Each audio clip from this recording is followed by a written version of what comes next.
ఒక పర్సన్ తను ఫ్యామిలీని ఒప్పించి బయటకు వచ్చారు, పెళ్లి చేసుకున్నారు, చాలా హ్యాపీగా ఉన్నారు. వాళ్ళ రీల్స్ కావచ్చు, వాళ్ళు హ్యాపీ మూమెంట్స్ చూసిన వాళ్ళందరూ కూడా ఓకేరా ట్రాన్స్జెండర్స్ని కూడా పెళ్లి చేసుకునే వాళ్ళు ఉన్నారు, హ్యాపీగా లైఫ్ లీడ్ చేసే వాళ్ళు ఉన్నారు అని చెప్పి చాలా వరకు హ్యాపీగా ఫీల్ అయ్యారు. బట్ కట్ చేస్తే ఏం జరిగిందో తెలీదు, దే డివోర్స్డ్.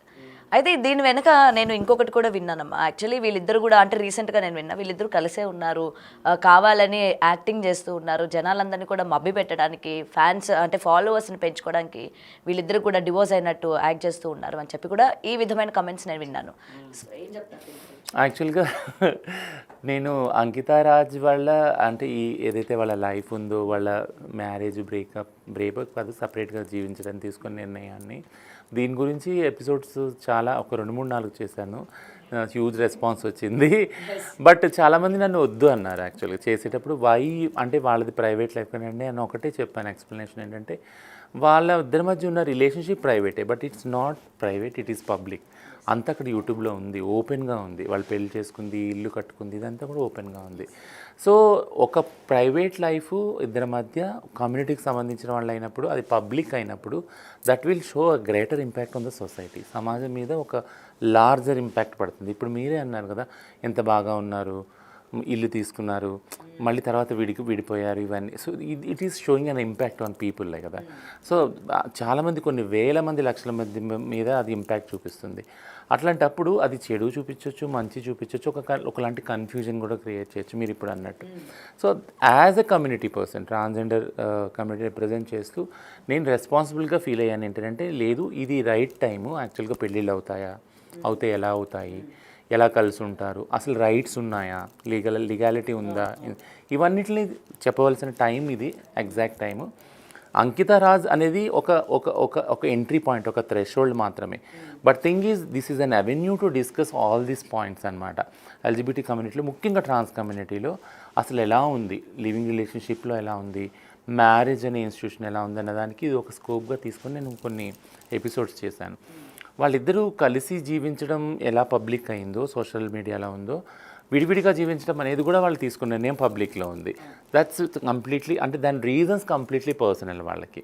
మనం వాళ్ళ చుట్టూ అంటే వచ్చిన స్టోరీస్ అన్నీ అల్లినవే, వాళ్ళ ద్వారా విన్నవి కాదు అది. So we don't need to add more stories around. దానికి మళ్ళీ ఇంకొన్ని కథలు అల్లవలసిన అవసరం మనకి లేదు. బట్ థింగ్ ఏంటంటే, ఇది సేమ్, నేను అదే పాయింట్కి వస్తాను. ఏంటంటే ఎల్జిబిటీలో ట్రాన్స్ వాళ్ళు చాలా విజిబుల్గా ఉంటారు, కనపడతారు. ఎందుకంటే ట్రాన్స్జెండర్ వాళ్ళు మీ సమాజంలో బయటికి వెళ్ళగానే వారికి చౌరస్తాలో కానీ ఎక్కడన్నా కానీ కనపడుతూనే ఉంటారు. బట్ ఇట్లా కనపడే వాళ్ళు ఒకవేళ వీళ్ళకి మ్యారేజ్ రైట్స్ ఇవ్వనప్పుడు, వీళ్ళు లివింగ్ రిలేషన్లో కానీ, ప్రేమలో కానీ, మ్యారేజ్లో కానీ ఎంటర్ అయినప్పుడు, మామూలు వాళ్ళు ఎలా ఎంటర్ అవుతారో ఆడవాళ్ళ మగలు వీళ్ళ దగ్గర కూడా అందరూ వస్తారు, వీళ్ళు కూడా ప్రేమిస్తారు, పెళ్ళిళ్ళు కూడా చేసుకున్నప్పుడు ఆ ఇన్స్టిట్యూషన్ని ప్రొటెక్ట్ చేయనప్పుడు, ఆ మ్యారేజ్లో జరిగే పార్ట్నర్ వైలెన్స్, హింస, ఎవరెవరైనా కొట్టచ్చు కదా. తల్లిదండ్రులు లేరు, అత్తమామలు లేరు, బట్ కానీ భర్త వల్ల సేఫ్టీ ఉందని ఏంటి, భర్తనే హింస చేయొచ్చు, భార్య హింస చేయొచ్చు భర్త మీద, వీళ్ళిద్దరి మీద చుట్టుపక్కల వాళ్ళ హింస చేయొచ్చు, అవునా, కమ్యూనిటీ హింస ఉండొచ్చు. ఇదంతా ఉన్నది. ఇదంతా ఒక స్ట్రెస్లా ఉంటుంది ఈ కపుల్ మీద. ఎందుకంటే మామూలు ఏదైతే ఫీమేల్ మేల్ రిలేషన్షిప్ ఉందో, సమాజం ఎప్పుడు దాంతోనే కంపేర్ చేస్తుంది వీళ్ళ రిలేషన్షిప్ని.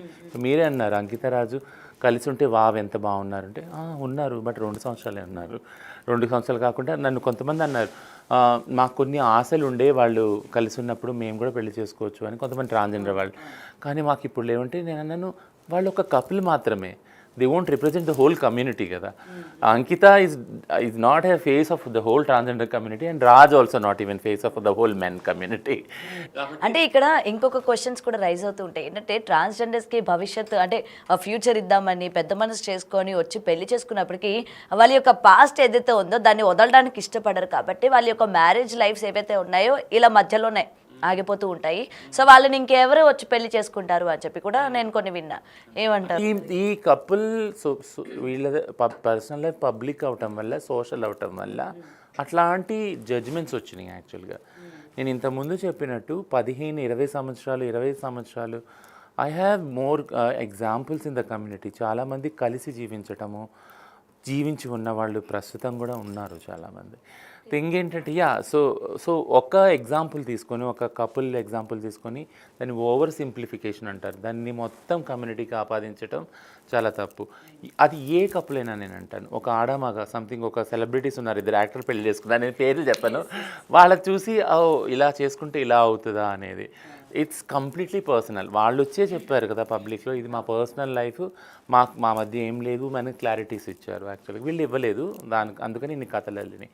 థింగ్ ఏంటంటే ఈ రిస్క్ ఏదైతే ఉందో ఆ రిస్క్ తీసుకునేది పెళ్లి చేసుకోవటము, పార్ట్నర్షిప్లో ఉండనేది, ఈ రిస్క్ని మినిమైజ్ చేయాలి అంటే కనుక ఖచ్చితంగా ఒక పాలసీ, ఒక లా రావాలి, లాలో చేంజ్ రావాలి.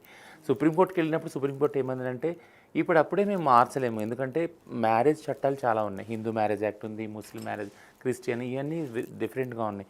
వీటన్నిటిని మేము మార్చలేము కదా, అండ్ దిస్ ఈజ్ ఇప్పుడు ఇంకా టైం కాదు అని చాలా కొట్లాడారు సుప్రీంకోర్టులో. అయితే ఏంటంటే మాకు ఇల్లు రెంట్కి ఇవ్వట్లేదు కపిల్, ఒకవేళ భార్యాభర్తలు ఉంటే మాకు బ్యాంక్ అకౌంట్ ఇవ్వట్లే, ఇన్సూరెన్స్ పాలసీ ఇవ్వట్లే, ఇవన్నీ బ్యాంక్ అకౌంట్స్ కూడా ఇవ్వరమ్మా.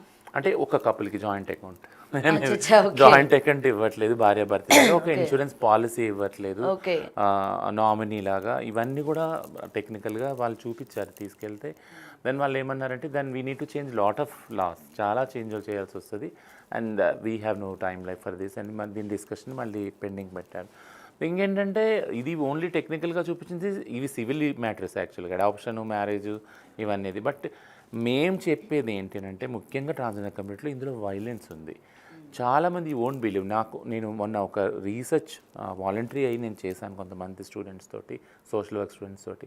ఒక అబ్జర్వేషన్ అంటే 10 మెంబర్స్ ఒక ట్రాన్స్ ఉమెన్ తీసుకుంటే వితిన్ 25 లోపు వాళ్ళే ఉన్నారు. వాళ్ళు భిక్షాటం ద్వారా, సెక్స్ వర్క్ ద్వారా వాళ్ళు కమాయించినదంతా కూడా 25 years లోపు వాళ్ళు ఒక 10 మంది ట్రాన్స్ ఉమెన్ తీసుకుంటే అందులో చాలామంది 80 to 90% అందరూ కూడా పార్ట్నర్స్ వాళ్ళని వదిలేసి వెళ్ళిపోయారు.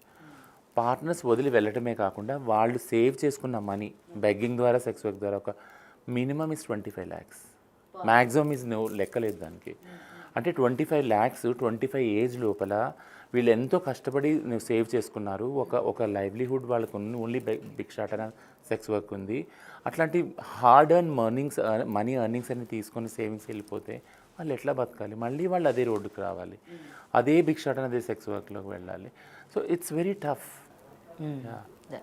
అండ్ ఇంకొకటి ఏమో, మీరు రిలేషన్ నుంచి బయటకు వచ్చేసిన తర్వాత ఆ యొక్క పార్ట్నర్ దగ్గర నుంచి భరణం లాంటివి ఏమైనా తీసుకుంటారా? రీసెంట్గా రంగారెడ్డి కోర్టులో ఒక సక్సెస్ఫుల్ కేసు ఉంది, భూమి అని. ఆ రంగారెడ్డి సెషన్ కోర్ట్ జడ్జిమెంట్ ఇచ్చింది అంటే ఖచ్చితంగా ట్రాన్స్ ఉమెన్ని తో రిలేషన్షిప్ ఎవరైతే ఉన్నారో, పెళ్లి చేసుకున్నారో, వాళ్ళు ఒకవేళ రిలేషన్షిప్ తెగతింపులు అయితే కనుక భరణం ఇవ్వాలని ఒక జడ్జిమెంట్ ఇచ్చింది. సో ఆ కేసెస్ అవుతున్నాయి, ఇప్పుడు సక్సెస్ అవుతున్నాయి. ఓన్లీ థింగ్ ఏంటంటే చాలామంది కోర్టు వరకు వెళ్ళరు. ఇది కూడా చెప్పాలి. ఈ స్టడీలో నాకు తెలిసిన అంటే ఒక విషయం ఏంటంటే which I can not able to digest అనేది ఒకటి ఏంటంటే, చాలామంది ట్రాన్స్ ఉమెన్ అడిగినప్పుడు దెన్ మీకు లీగల్గా ఎందుకు మూవ్ కాలేదు అనేది, చాలామంది లీగల్గా మూవ్ కాలేదు, కోర్టుకి వెళ్ళలేదు.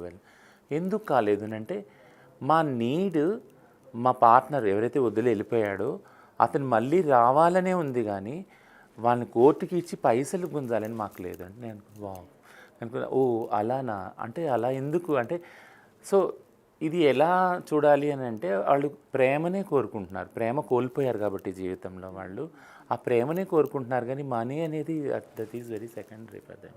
ఓకే, సో మీరు ఏంటంటే పర్సన్ దగ్గర నుంచి ఆ ప్రేమకి ఇంపార్టెన్స్ ఇస్తారనమాట.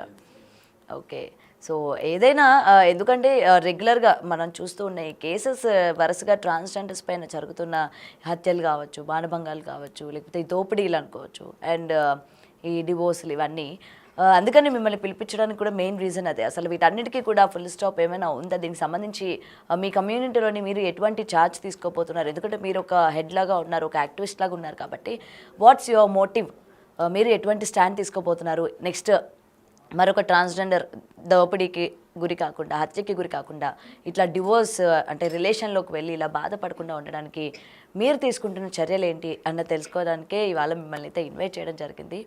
So anyway thank you so much ma'am, thanks for coming.